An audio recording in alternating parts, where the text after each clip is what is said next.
Us from Washington, Capitol Hill reporter for The Hill, I'm Molly Hooper. Molly, good morning to you. Thanks for joining us today. Absolutely. So we have this list of topics and questions that Special Counsel Bob Mueller wants to ask President Trump reportedly.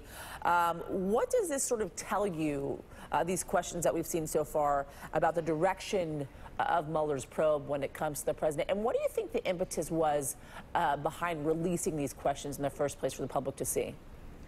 You know, your second question is the one that I keep asking, and I actually am asking it about the other story that's the big news of the day. What was the impetus behind releasing the information about John Kelly calling the president an idiot? But back to this investigation and the leak of the questions, it is fascinating that this happens shortly after Rudy Giuliani comes on board as Trump's, one of the lawyers for Donald Trump in this matter. Keep in mind, until a few months ago, or actually not even a few months ago, it feels like a few months, but a few weeks ago, Donald Trump was looking forward to talking to Bob Mueller and answering all of his questions, but then dialed that in a little bit. And so I think the questions are, when you talk to members of Congress who are prosecutors, these are the folks that I go to make sense of what's going on behind the scenes.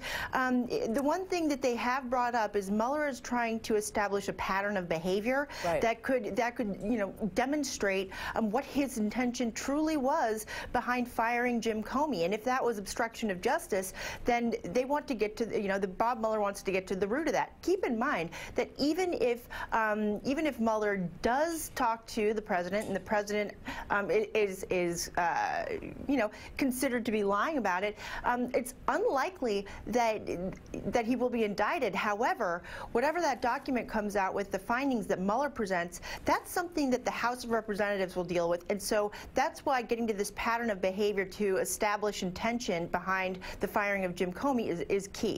Yeah, I agree with you. So I want to get to that second topic that you brought up, which is the report surrounding White House Chief of Staff John Kelly calling the president an idiot. Basically, the Chief of Staff coming out yesterday and saying, look, the president knows the true story.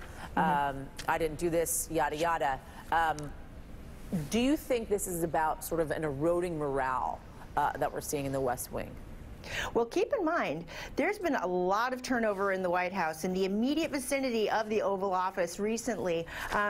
We've had Hope Hicks is gone, we had new National Security Advisor, John Bolton's in place, and he's bringing on members of a new team.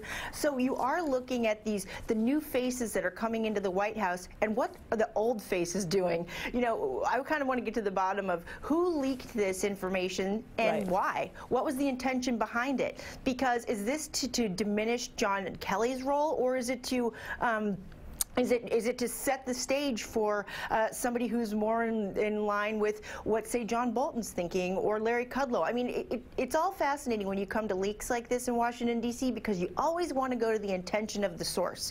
What's that intention? And it's fascinating to see this play out, but I'm not sure, I'm not sure which aspects are true and how true they are and what context that John Kelly said these in, because he is a Marine's Marine, and they take orders. And so it seems difficult to believe that he would be openly questioning the president in the White House. Yeah, and to a certain extent, as Kristen Welker said, when we heard about the moron comment from Rex Tillerson, that was sort of the beginning of the end for him. So we're going to have to wait and see where this leads us.